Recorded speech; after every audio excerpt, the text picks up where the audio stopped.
Bapanada everyone! My name is Chris and this channel will be all about Hollow Knight SILKSONG. We just had a SILKSONG update and E3, and as this game is nearing its release, which will hopefully be in the next few months, I wanna talk about and speculate about all the enemies, bosses and NPCs we have seen in SILKSONG so far. Check out the Hollow Knight subreddit, cause thanks to user HarvestMan, we got a list of all the enemies in SILKSONG so far. I gathered the rest of the info from Team Cherry's site, the official SILKSONG site and the demo footage from this year's E3. But now let's skip all the unnecessary soul-like rambling and start off with the enemies.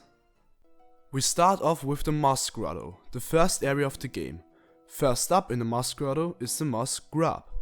They are these cute, unaggressive caterpillars and can stick to walls as well as just be asleep and do nothing.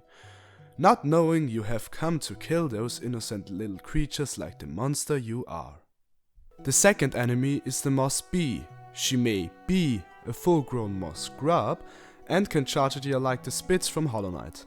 They also take 3 hits to kill, one more than the Grub, which could also support the idea of them being the more advanced creature. We'll talk about these two a bit later again when we talk about the Moss Mother, but for now let's go to the Ball Tick. And yeah, this is just a Tick Tick and a Ball Doer mushed into one basically, and no, I didn't come up with that name. It can sanic around, but it's not much of a speed bump. Let's talk about a big speed bump. Daddy Ball Tick. Right at the right of the starting area is a secret room, and right and up above that room lays dormant this boy. He does deal 2 masks of damage and doesn't seem like an enemy you'll be facing often, but since it didn't show a name, I guess it's just a regular enemy, but probably the strongest one in the Moss Grotto so far. Last and definitely least, we got these flies. They just mindlessly fly about their day and are probably seen in many areas since they are seen in the Moss Grotto and the Deep Docks. Now before we go to the Deep Docks, let's take a look at 5 enemies we've only seen in the reveal trailer, and are probably seen in the part of the Moss Grotto that comes after where the demo ended. Those mummy boys. Some crawl, some don't. We can't say a lot about their attacks yet, but they do remind me of the husks in Hollow Knight. There's the crawling one, the walking one, the fat and the mossy mummy. The latter 2 seem like the more interesting of the bunch, but only time will tell if they actually got some bite to them.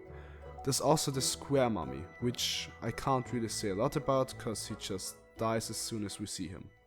There are 3 different types of skull crawlers, which come in the sizes small, as seen in the reveal trailer, medium and large. The medium one surprisingly only needs to be hit once to refill the silk spool. This could have a lore reason or it's just a tiny bug.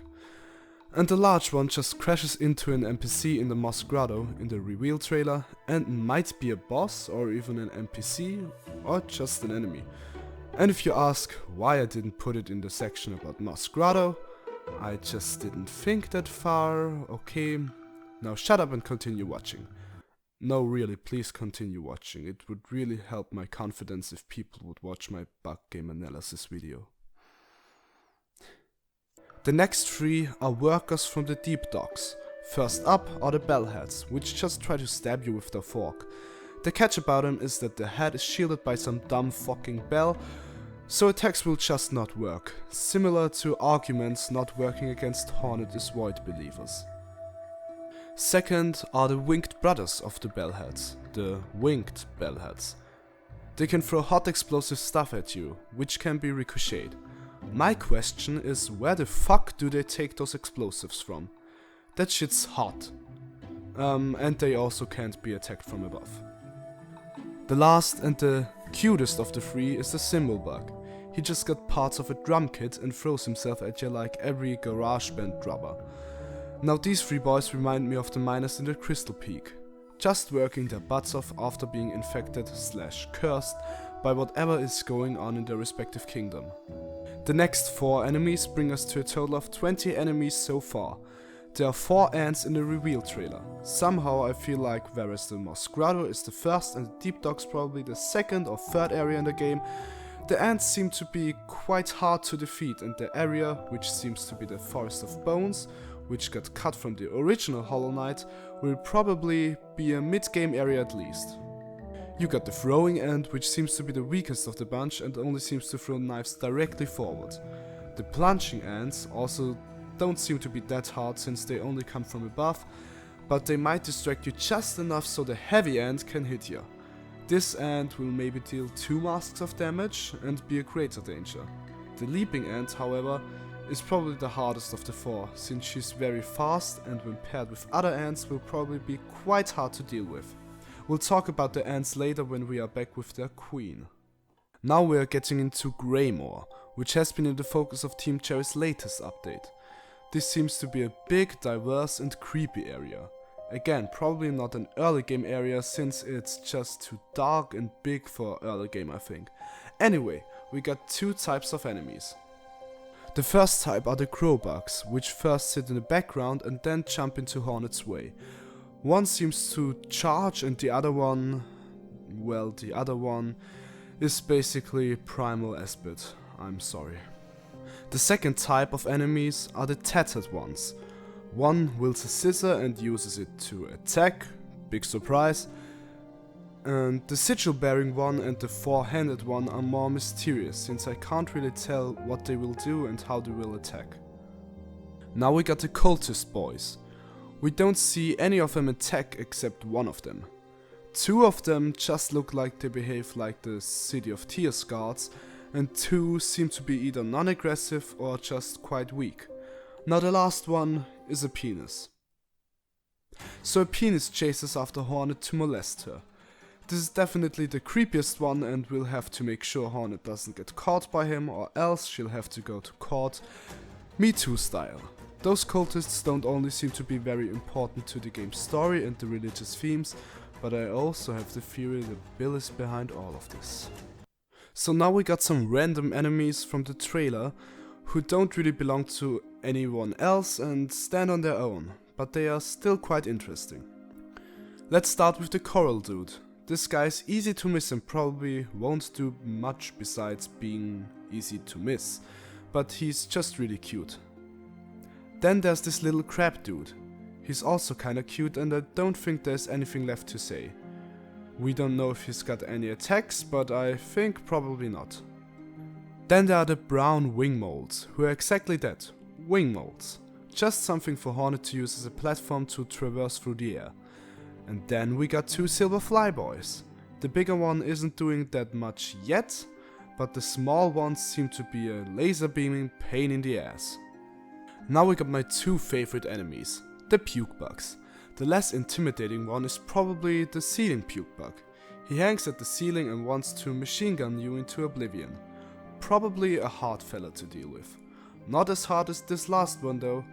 Enemy number 36, if I counted correctly, which I probably haven't. It's the cave puker. He seems to be a foe who definitely won't die in 2 or 3 hits and has quite some range. I'm gonna be surprised if we see him often since he seems to be more of a late game fuck you to me. So that is that. I'm really liking the enemy designs thus far, but for now let's talk about the NPCs. So I'm just gonna go through every character with whom we have got at least a bit to go on, and not go like, oh and there's this stinky guy, or whoops, this guy just got killed, lol, I bet he was void anyway, So yeah, none of that. We are gonna start off with the church bug from the demo. So we see Hornet collapsing at the end of the demo. This doesn't have to mean anything since they had to end the demo somehow, but it's still interesting that they blacked out the character, although we already know this character from the reveal trailer, so maybe this is a scripted event. We see in the trailer that he probably teaches her how to use the Needle-In. I expect this whole Needle-In feature to be of similar significance to the Dream Nail in Hollow Knight. The next bugs are Forge Daughter and her subordinate. The little guy is called Bellow, and Forge Daughter is more than just our basic gay nailsmith. She talks about making blades and traps in exchange for materials. It's gonna be interesting to see why she talks about herself using the royal we. Why hasn't she been corrupted yet? Is it her ego? I legit think it might be. Bug number 3 and 4 are Garmon and Sasa. They are probably seen in a side quest, killing some dudes. So are we going to conquer a little area with other NPCs? Who knows? Plus, has Sasa finally found a way to be useful for once? So many questions. It is also stated that Sasa might be the brains of the team, which is definitely going to lead to some funny dialogue. Sherma is the next bug. He's just really cute, but I don't know how he will be useful. Maybe he's just there to open doors for us? It is stated that he's gonna need some help cause he's utterly useless in battle. So yeah, it's sewed but nice. Before we talk about the two most interesting characters, let's talk about this little guy, who probably is the same guy we also have to fight in this scene. So we are probably taming or somehow befriending our fast travel system. There's also this funny sounding bug, who is gonna brew us some potions of some kind. The second to last NPC is Trobio. Okay, you guys might be thinking, what? This guy is clearly shown off as a boss. But in the SILKSONG press kit, Trobio is named as an NPC, while characters such as Lace are labeled as bosses. So you probably fight him and he becomes our friend later, like the Dung Defender. He reminds me of Grim since both are show-offs. I guess he's gonna be a bit of a snob and really full of himself, but hey, he might have an interesting character arc. Let's see if he's gonna get the fame he's looking for. But now let's talk about Chakra. Why is she so interesting? First of all, she is our mapping girl in this adventure. Her description reads, fierce and intimidating, Chakra is a warrior seeking her master who vanished under strange circumstances. Chakra's clan are skilled fighters who can handle their own in the kingdom's wilds. But I already know who her master is. Oh yes, I'm like 80% sure. But you'll have to keep watching a bit to find out, cause we'll be coming back to that right at the end. Now let's finally come to the bosses. Okay, you guys didn't like the cock tease about Chakra earlier, I think. But I don't really care, I need the watch time. So we already talked about Trobio and our little rideable friend, so let's talk about the Moss Mother. She really reminds me of the Vengefly King moveset-wise, and to come back to what I teased way early in the video, I do think that she is in charge of this area of the Moss Grotto and the Moss Grubs and Moss Bees. So is she just very territorial or is she indeed also cursed? Well, we are probably gonna hear the answer from our Lord and Savior Mossbag once the game comes out. Then we got a boss in the Coral region who seems to be a skilled warrior who also got a scar on his skull, so he's probably quite experienced in combat indeed. This could potentially be the soaring warlord Team Cherry talked about once, which would be a backer boss. There's also this ancient creature. I don't know what to say, it looks kinda voidy, but the eyes are white, so maybe a void creature tamed by Silk? I'm just throwing things out there. This boss looks really hard and intimidating. And awesome. I'm so looking forward to all of these bosses and characters and NPCs. So back to bosses I can actually talk about for a little. First up we got Carmelita. She's probably the Ant Queen, or at least the best warrior, as she is called Queen of Hunters, and we fight her in an arena filled with ants, which also kinda confirms that this fight takes place in the Forest of Bones area since the ants live there. But as with the Moss Mother, are ants just territorial or has the plague of Falun taken a hold of them? Frankly, we have no way of knowing for sure yet. The next boss we are going to talk about is Lace.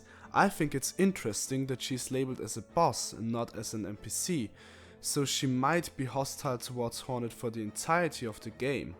I could talk a whole bunch about her lore, but I won't since I don't want to steal Mossbag's work and do it worse, so I'm just going to remind you that just like Hornet, she's gonna fight us at least 2 times.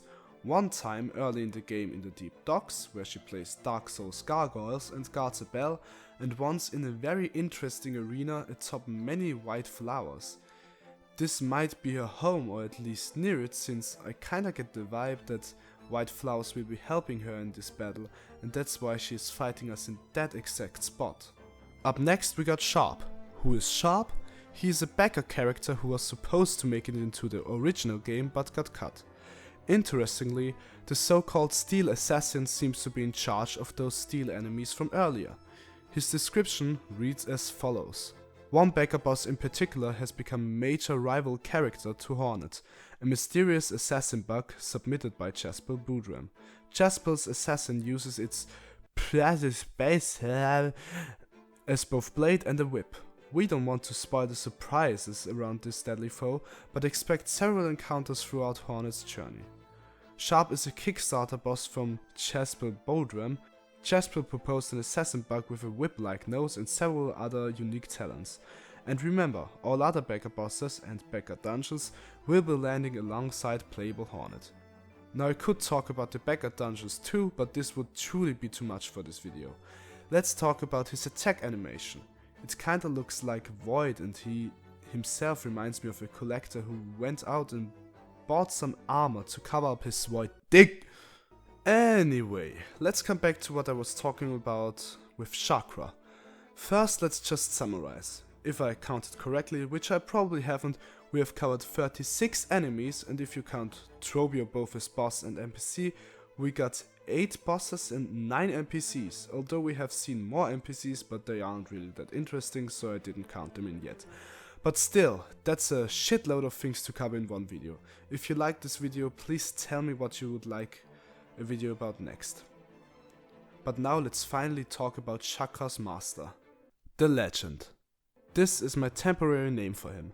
He's seen in the Legends parts of the trailer, and we can clearly see that Chakra and the Legend look a lot alike with their yellow bodies, so they are probably the same race or the same clan. Wouldn't it be an interesting plot twist to see her master not being captured, but rather consumed by the curse and making us fight him?